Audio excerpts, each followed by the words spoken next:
You have cancer. 3 words that change a life forever.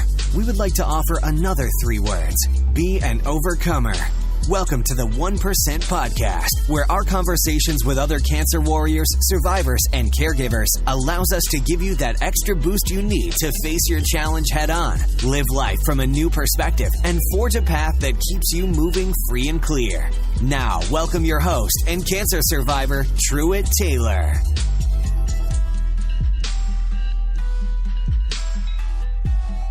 Welcome to episode 22 of the 1% Podcast, the show where we dig deep with cancer warriors, survivors, and caregivers in order to give you that 1% you need to keep pushing forward. Tameka and I first met a little over a year ago. We were working at the same college. I remember she was super smart and always full of life. At the time we met, Tameka didn't have cancer, and she didn't know about my cancer story.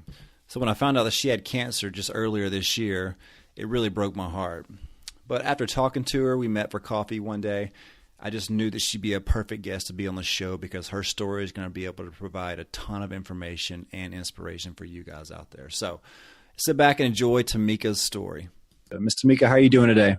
I'm doing great. How are you? I'm doing great. How are your students today? Oh, they are awesome. I'm just in love. Well, it's only the beginning of the year, so you still have, several more months to... Yeah, I'm in love. They've been great so far, so good. Perfect. Well, I'm excited to talk with you today. I know we sat down a couple months ago in a little coffee shop, and I had no idea that you had been diagnosed with cancer. And so we chatted, and you told me an amazing story about some things that have happened in your life, some sad moments, some happy moments, and things you kind of went through. And I thought you'd be a perfect guest for the show today.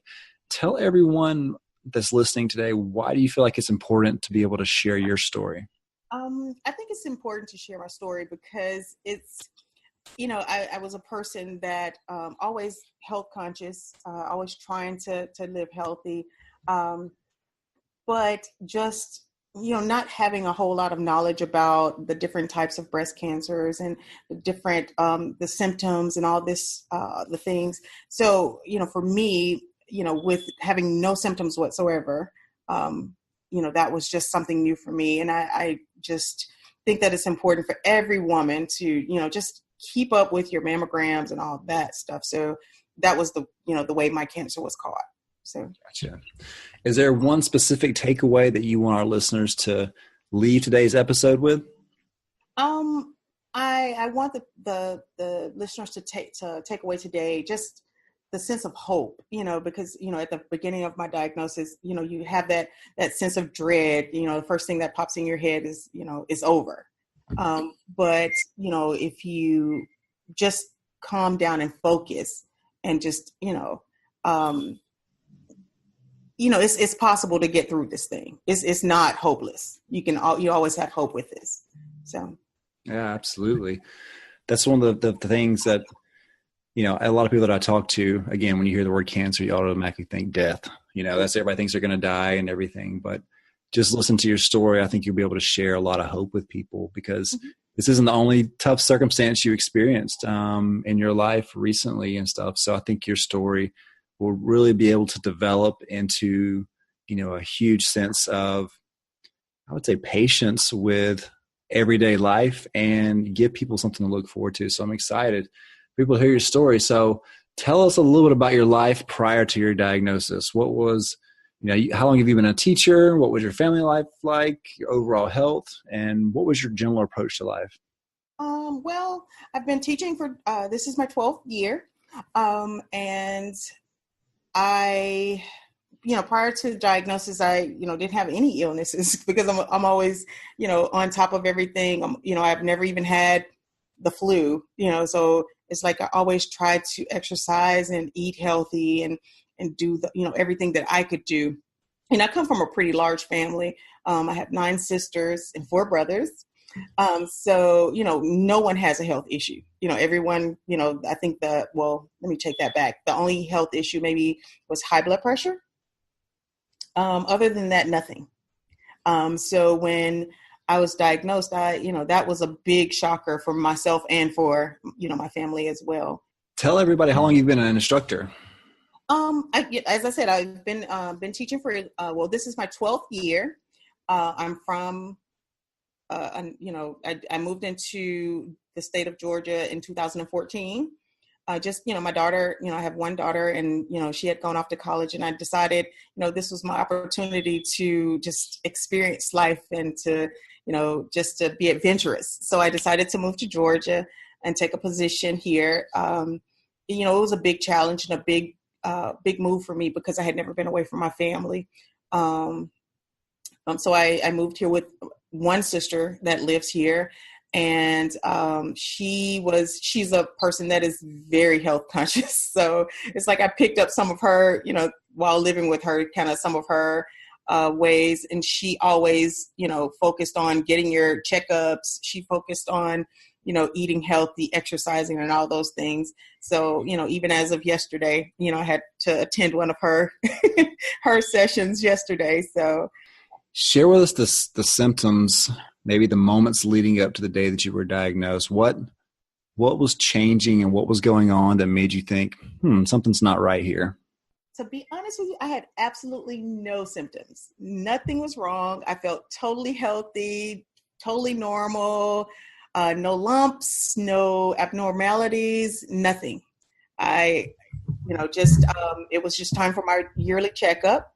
I had gone for my visit with my gynecologist, and we had the conversation of because I had my first mammogram when I was 40, and it came back normal.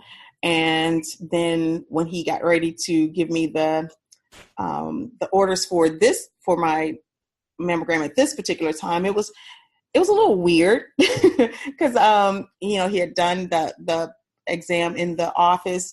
And then I was trying to get out of the office before he gave me the orders for the actual mammogram. So, but he stopped me. He was like, hey, you need to, go ahead and go. Don't be afraid. It's nothing, you have nothing to be afraid of, just go and get it done. And it was just weird that the day that I did get the orders, I called to make an appointment, and they were like, hey, we can take you right now. And I had gone, I just went directly from my gynecologist to have my breast exam done. And, I was thinking, okay, nothing abnormal, nothing, I have no symptoms. So, I have nothing to worry about. Within a couple of days, they had posted, in my chart that I needed to come back because they saw some abnormalities. And that, brought on a whole new sense of dread. So I did return, I had to call them, and I had to return for another exam. And, when I went back, I was expecting for them to have found a lump or something that I didn't see or couldn't feel. But it wasn't that. It was just these little calcifications that showed up on the mammogram that wasn't there last year. That was there. And in my response to the person that was doing the exam was, okay, you guys call me back for that. That's nothing. Mm-hmm. And so she was like, she's like, well, she said, it could be nothing, but, just to be safe, we're going to, just want to, take a look at it. So I had to wait in the waiting room for a little while. And so when I actually got to see the doctor, they were talking about doing a biopsy, and I'm like, wait, what are you talking about? Wait. And so, but, so I immediately start crying, and, because I'm like, what, what's going on here?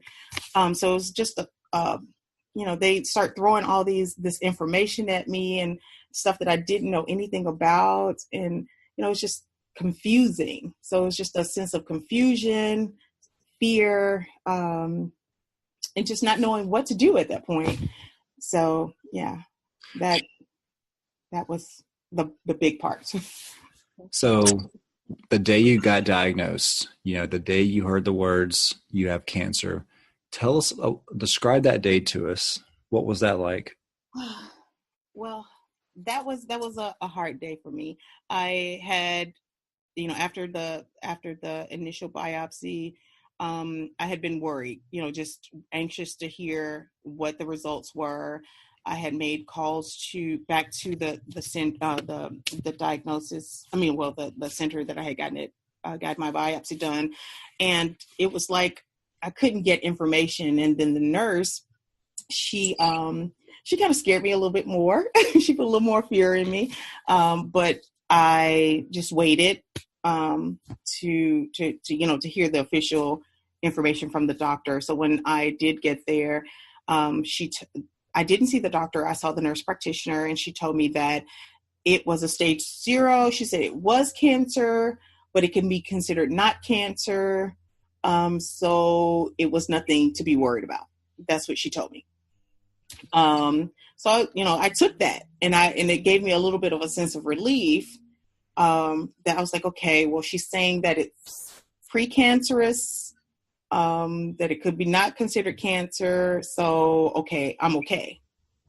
But then as time progressed, they start saying, okay, you're going to have to do this, you're going to have to do radiation, you're going to have to do a lumpectomy, and all these different things, all these different decisions that I had to make and tests I had to have run. That was just overwhelming for me because I had no clue what to do at that point. So it was just a sense of fear, a sense of dread after the initial diagnosis, after I heard the word cancer. It was very, very scary for me. It was a scary time. Tell us what you were most afraid of.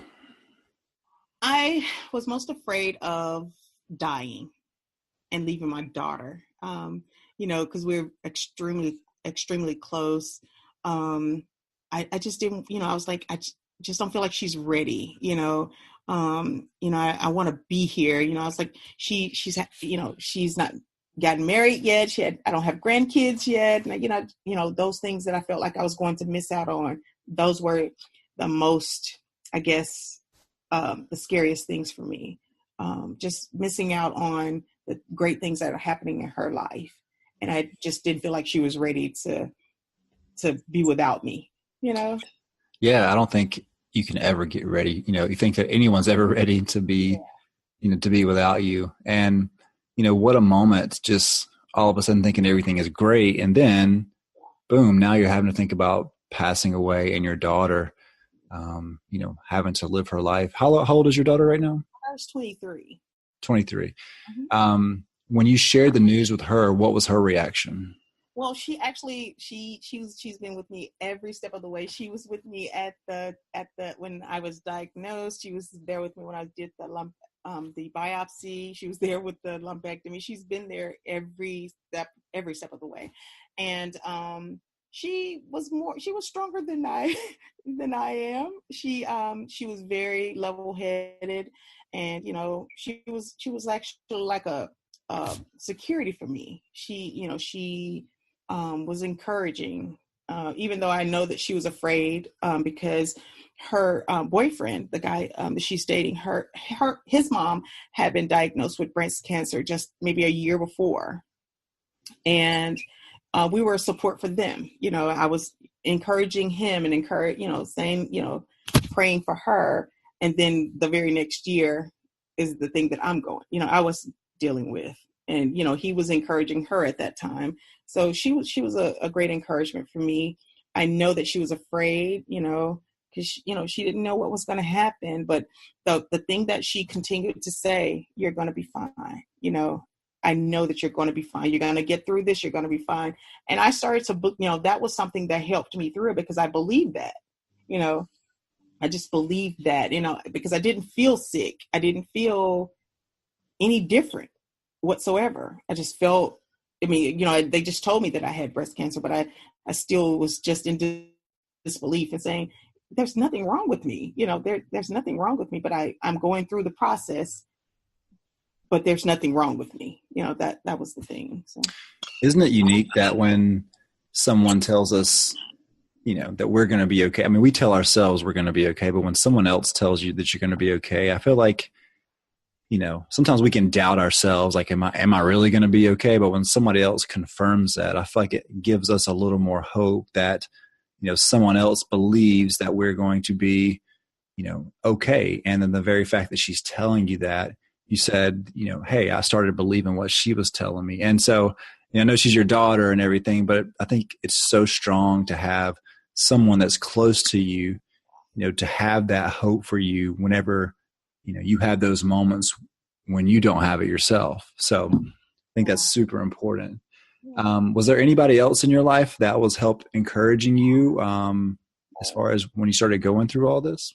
Yes. My mom is she was a big help, she was majorly, oh my God, my mom, she prayed and talked me through it. And I have all my sisters that were there all the time. And then my very best friend was there, like, coaching me along the way. One thing I was kind of being vain when, I was kind of a vain person. You don't want, didn't want my hair to lose my hair. I didn't want to, want anything to change about me. And I had my very best friend lived out in Dallas, and, I would call him with, when I tried my new wigs, when I, wanted to, try something different with the wigs that I had to try. I would always run it by him, and he would always be there, coaching me along and, cheer me on, saying, "Oh, you're beautiful. Take the wig off. Just let your head, you don't have to wear anything in front of me." But always encouraging, always praying with me, always listening to me, because that was one thing that I kept telling my sister. I said, you guys just won't listen. I just don't need you to encourage me. I just need to get it out. I need to tell you how I feel. And a lot of times people don't understand, but to have somebody to honestly just listen to what you're feeling at the time, and to not judge you for how you're feeling, and not tell you that you're wrong for how you feel. I'm getting emotional again. And, for someone to not tell you that you're wrong, that you're just, you're just living life, and they're telling you they can't wait to see what you're, the great things that are going to come out of this. I can remember, I'm sorry, but my friend telling me, he was like, "I can't wait to see the woman that you're going to become after this." And that was so, I was like, I gotta be here for that. I gotta see what I'm gonna, how this is going to help me to develop as a person. And that was instrumental also. It was just that push, it was that encouragement. And my very best friend was there, also visiting, calling, all the time. Yeah. So I know you and I talked about him a little bit as well too, the last time we spoke. And so here you are, you have this, great friend going through all this with you, encouraging you, telling you all the things that you needed to hear, just listening to you. But I know that story didn't really turn out the way that you would have hoped it would have.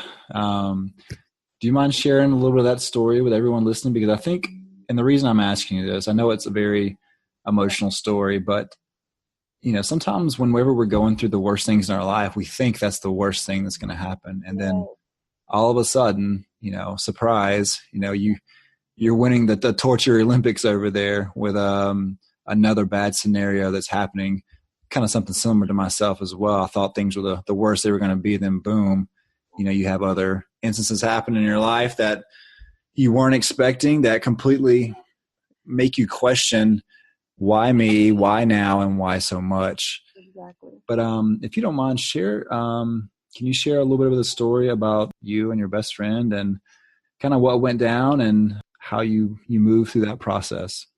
Well, my very best friend, he was, oh my God, coached me through the whole thing.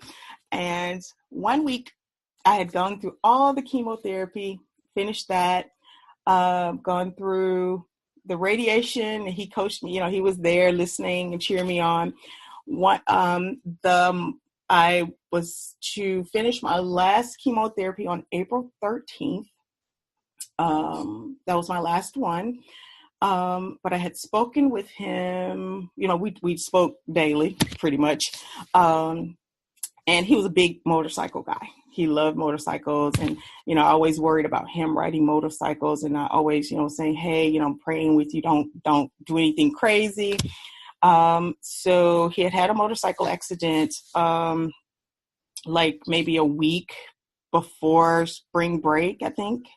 Well, kind of back up. I was, he had come out to visit me because he said he needed to see me. He needed to see me physically. He needed to make sure that I was okay. So he came to visit. We did, I took him around Atlanta and did some great things. And then I was supposed to visit him in Dallas, and I didn't go. I was like, I can't go. I can't come. So he was, he was a little disappointed that I couldn't come, but he said that he would come here. So we continued, just, conversing with each other. And he had a motorcycle accident, but he didn't tell me until later. So he had totaled the motorcycle, but he walked away with just a scratch on his hand. He was fine. And we talked about that. And I had begged him, I basically continued to talk to him about riding the motorcycles. I was like, let's just give it a rest for a while, and you can still go back to it. Just give it a rest. And so he told me he couldn't make me any promises. He's like, hey, I can't promise you that. And so I was like, okay, have at it. I know your mom has been talking to you and all that stuff. And so we missed a couple of days talking or whatever. So for some reason in my head, it was like, he had gotten another motorcycle, and he hadn't told me. But I was like, okay, did you, so when I did talk to him, I talked to him on March the 31st. And I said, did you tell me that you bought a new motorcycle? And he said, and I didn't tell you, but I did. So he sent me pictures of it, and I was like, so anyways, I talked to him. That was on a Monday, and on Friday he had a motorcycle accident, another motorcycle accident. And this time it wasn't, he didn't walk away. I had been calling and, doing our normal thing, sending text messages, FaceTime, and trying to get him. I hadn't been able to get him. So I, had been sending messages, and still he wasn't responding. That was totally unlike him. And, I hadn't heard from anyone, but I was like, okay, I just don't know where he is, like what's going on. So I decided to check Facebook. I was like, just let me check Facebook and see, and when I checked Facebook, that's when I found out that he had a motorcycle accident. And this was, he had a motorcycle accident on the 30th. No, wait, he had a motorcycle accident on the 31st. And maybe I've talked to him before. It was a Monday before that 31st or whatever. Because we both had planned to go home, for Easter, I think it was. One day, it was one of those holidays coming up, and we had both planned to be home. And I had been calling him, and I couldn't get him. And so when I checked Facebook, I saw all the rest in peace, fly high, and I was just like, wait, So that was just another traumatic event for me, because I'm like, wait, how did you walk me through this thing? And then now he was worried about me leaving, and then now I have to deal with him being gone. So that was the traumatic thing for me. Yeah. So you're walking through your battle with cancer. You got your best friend there encouraging, and then all of a sudden, unexpectedly, he passes away. At that point, what were you going to, who was going to come in and take the place, not necessarily his place, but take the encouragement place in your life to help you keep pushing through this disease? And, what really brought you around full circle to to not just lay down and quit and want to give up, but really want to keep moving forward? Well, to be honest, I think that throughout this process, you know how God promises to be with you. He promised to provide, for you when you're going through. So I just took it as he was there, because God put him there. He placed him in my life to be there with me through this thing. And then I just had, I think I had maybe started to get to, leaning on him way too much, more so than I was leaning on God. A lot of times, I would turn to him and ask him for direction and what to do. And after that, it just helped me to realize that, where my true strength was coming from. It wasn't, he was my best friend. He gave, great advice and great encouragement because God had given him, the grace to help me. And then when he was gone, it was like, God, before he was gone, God was like, I'm your strength, I'm your source. So that's what I had to realize, where my strength was actually coming from. Because even through chemotherapy and radiation and through the death of my friend, I went to work without fail every day. And people were, saying, oh, you don't look like you're dealing with this. You don't look like you're going through chemotherapy. You don't look like you're dealing with, you look normal. And it was not because I felt good every day or that I was motivated every day or that I had all the strength every day. It was just like God was carrying me through it, even in my, I've always been a big person on prayer and all that stuff. And I can remember at the beginning of this process, beginning of the diagnosis and all that stuff, praying and saying, God, why me? Why do you, why am I going through this? I'm not strong enough for this. But it was during those times that I actually got to know him more, got to know who, what he's put in, the things that he's placed inside of me. And I always say that we go through things in our lives to be an encouragement to somebody that's going to come behind us, because somebody else is going to go through the same thing that I've gone through.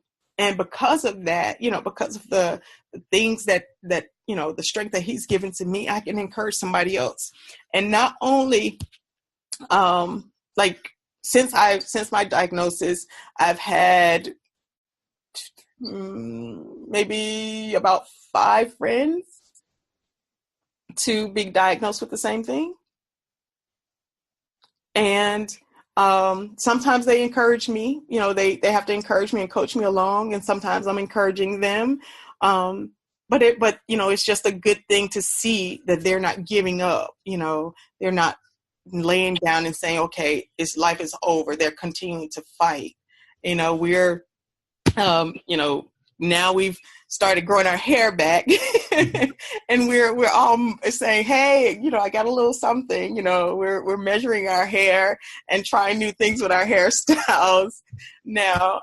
But it's so great to be able to encourage somebody else and let them know that, this is not over. Life is not over just because you hear the C word. Life is not over, it makes you appreciate life way more, Yeah, absolutely. You said something a few moments ago that, you were questioning your strength and you're questioning, can I do this? And I think in a lot of moments, and, I totally agree with you that God is the complete source of our strength. And lots of times when we don't have strength, imagine like you just fall. And if you don't have strength to stand, you just fall. But, if you go back and look, there's times where you weren't strong, that's God picking you up and carrying you through. You're still moving forward. You might not physically be doing that, or mentally or emotionally or in any kind of way moving forward yourself. But that's when God picks you up and carries you forward and gives you the strength. And while, imagine someone carrying you like down the stairs or to a certain point. You can see that point because you're getting closer to it while someone's carrying you, but you're not physically strong enough to do the work, but you're still moving forward. And I think that's so amazing to hear you say that, to hear you say, hey, I just wasn't strong enough, because we all want to be strong. You went to work every day. People were telling you that, you don't look like you're sick. And I heard the same stuff. But when you look back and you think, like, how did I even get to this point? Yes. It is because God was carrying you when you couldn't do it on your own. And I applaud you for continuing to work, because not everybody gets a chance to do that.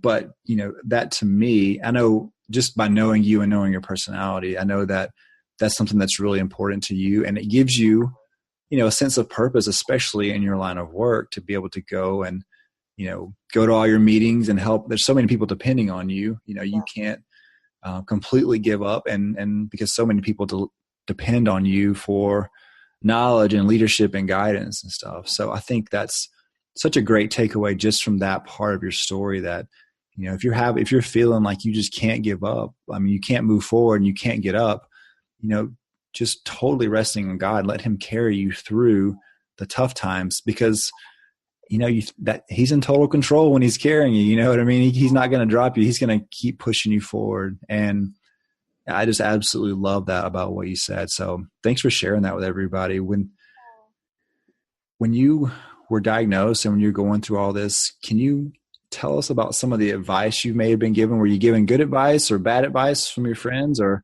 a little bit of both, or people say some crazy things to you? Well, I was given good advice.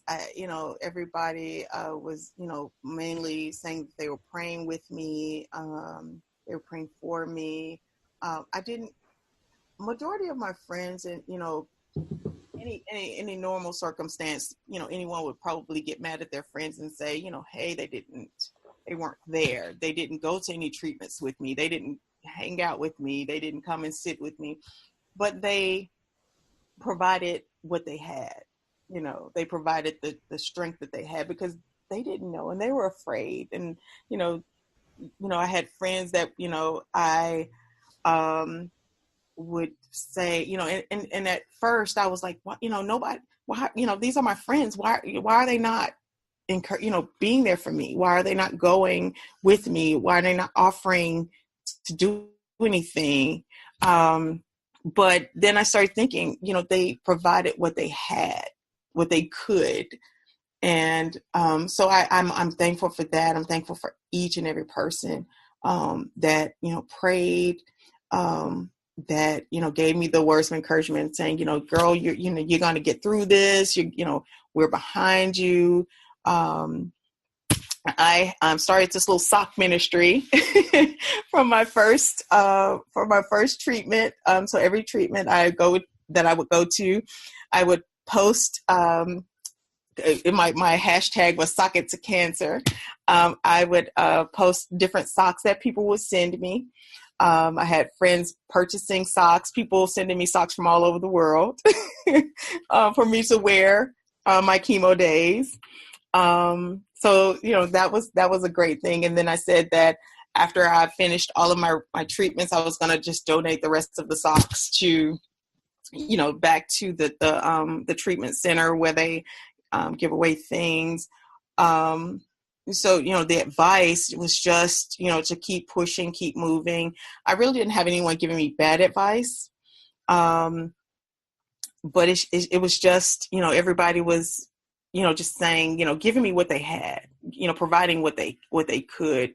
And that helped me to understand that my expectations does not determine, I can't, just because I expect a certain thing from someone, it doesn't say that that's what they have to give, And so, so I just had to be thankful and be grateful for every little bitty ounce of encouragement, every word of prayer, every hug, every smile, every high five, every student that wanted to go to wanted to go to treatment with me. My students even got together during Christmas, and they bought me this little Pandora bracelet that I wore, that I still wear sometimes, and I wore it to treatment. I'm done with chemo and radiation, but I'm still doing like a hormone blocker that they insert through the port. So I have to go every 3 weeks to have that done. And I'm taking a tamoxifen. I actually have to take that for the next 10 years to reduce the risk of return. But even now, when I go to my treatments, the last treatment I went to, I wore my bracelet, and one of the nurses was like, "Okay, you can stop wearing that bracelet now."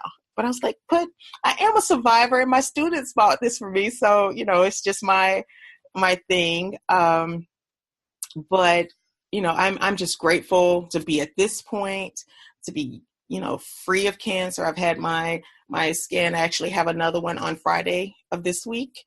My second one, and I'm looking for great results from that. And that's what it's going to be. What would you say that moment was where something just, kind of out of the blue happened that let you know that, you were going to be okay, or you were going to keep fighting through this? The pivotal moment was one evening in prayer. People say, "Oh, I heard God say," "God told me," people make those statements. But one evening while I was praying, in my room, I'm praying and just pouring my heart out and crying, like, Lord, what, why me? What, and, why'd you pick me for this? And, I'm not strong enough. And the sense that I got was, you're going to be fine. Just go through the process. Just go through the process. You're fine. Just go with the process. Just calm down and just go with the flow. And so, and that's what I did. I just decided to just go through the process and allow him to be God. Allow him to be God over the situation, be God over my life. Because it was totally out of my hands. There's nothing that I could control. So at that point, after that prayer, and I got that's what I received. Just go through the process. That was my motto from that point. Oh, I'm fine. I'm just going through the process. I'm my new little catchphrase is, I'm living the dream. I'm living the dream. So, I'm going to be fine. I'm excited. I want to, be an encouragement to somebody else. I want to, continue to just be a listening ear, to someone who doesn't have anyone to listen.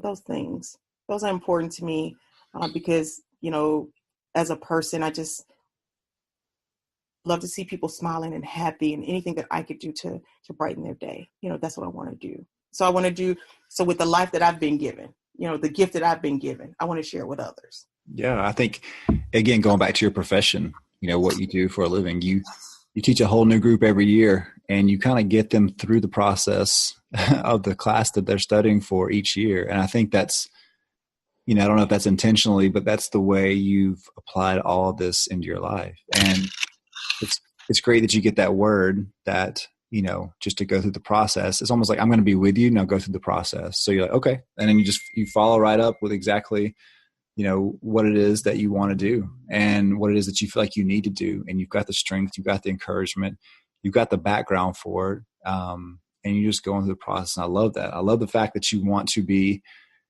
a source of strength for other people. And I think that says a lot about you. It says a lot about your character. and who you are and, what you want to do. So you said you got some upcoming scans coming up and everything in the next couple of weeks. Is that right? Yes, I have a scan coming up on Friday, and I'm excited about it. I'm excited to, just another milestone, regardless of whatever, which is going to be great, but regardless of whatever, I'm going to be fine. I'm going to be fine. Everything is going to be great. So that's the way I'm looking at it. Yeah. Because you told me to just go through the process. I went through the process. Yeah. So how's your perception now? You said no matter what happens, and I think everybody feels the same way. I heard a guy say recently, we all have scanxiety is what he called it, when you get anxious about the scans that you're going to have. How's your perception on life now? I think that's something, again, that a lot of people want to know that maybe aren't there to that point that you're at right now. Like, how's your perception on life? Like, good or bad, whatever happens happens, but what's your perception like going forward? We all want to be here. I'm not going to pretend that I don't want to live. I want to live. And I want to do, I have so many things that I want to accomplish. But my perception is to just, live life to the fullest, enjoy, embrace. Because I've always been a, kind of apprehensive person. I wanted to be adventurous, and then, I would be, kind of a little, I don't know. But my outlook on life now is just do it. Go enjoy life, embrace it. Regardless of whatever news that you get, just embrace it, because I met a woman, during, one day I was wig shopping, and she mentioned that she was, going through breast cancer treatment as well. And, she was quite encouraging. She was quite encouraging, and, we talked, and she tried to show me some things, show me some, like scarves and, how to use them and all this for my head she was encouraging. We connected on Facebook, from our meeting at the wig store. And, she, I spoke with her earlier in the year or whatever, but I missed talking to her for a little while. So I went, trying to connect with her again, but she had passed away, from breast cancer. And, I am just so thankful for just the words of encouragement that she gave to me, the things that she said to me, and the way that, how nice she was. And, how, I didn't know this lady. I had just met her in the store. And, it's like we connected on that thing. And, it was just, I don't know. It's touching the people that God allows to cross your path. And, the way he allows different situations to help somebody else, to pick you up when you're at your lowest. So everybody out there that's listening right now, what's one piece of advice, one parting piece of advice that you would give someone listening to help give them the 1% they need right now to keep fighting and pushing forward? Be strong in the Lord and the power of his might. Let's just be strong, not in yourself, not in your own strength, but be strong in the Lord. His grace is sufficient. Love it. From one of the first times we met, I think you and I had like an instant connection. I had a ton of respect for you. I knew you were just temping with us for a little bit at the place we were working at the time. But, I just thought you were amazing, and was looking for all sorts of things we could possibly do to keep you on and have you quit your job and all those things like that. And I don't do that hardly ever with anyone. So I remember that. But I thought the world of you. I thought you were tremendously talented and just super sweet. And then just your whole background was amazing. And, I'm glad we've been able to stay in touch over the years since then, here and there a little bit on LinkedIn and stuff. But, I think you're an amazing person for somebody to walk through the stuff that you've walked through, and to, lose people along the way. unexpectedly and to keep fighting and to keep going through the process. Like you said, I think it only, in a way, this is only the beginning for you as far as, I know you're a teacher, but you're going to be teaching people about things in life that you didn't learn in college, so your life is going to be a study guide and a study book for people on how to handle the process and to have hope and to have the strength to go through the process. So again, thank you for sharing your story. And I wanted to say those things quickly about you before we went into the personal question. So one thing I want to add, I want to brag on my God for a minute. One thing I wanted to add, I actually went to school full time, worked full time, and also did chemo and radiation at the same time. So God was amazing. Before I was diagnosed, I was just thinking, I was trying to become an administrator, get certification for an administrator, to be a school administrator. I enrolled at a local college and was taking classes online when I was diagnosed. And I was able to go through that whole thing, still get straight A's, and also go through all this treatment and stuff. So, it wasn't me. So I just want to throw that in there. Absolutely. Well, so the final 5 questions I have for you. Tell everyone 2 things that motivate you each day. My daughter motivates me, and my students. My daughter motivates me because it's like I have to be an example for her, just in life. And then my students motivate me because it's like I want to teach. I want to be an example for them as well. I want to be an example of not of perfection, but just knowing that you can get through things. You can get through it. You can get through hard times. It's not the end. So my students first, and my daughter first and foremost, and then my students. Yeah. What's the last book you've read? I'm still reading book on how to get my finances. Tax-free wealth. Yeah. That I've been reading, just trying to learn more on how to build myself up, not just spiritually. I'm still doing the meditation.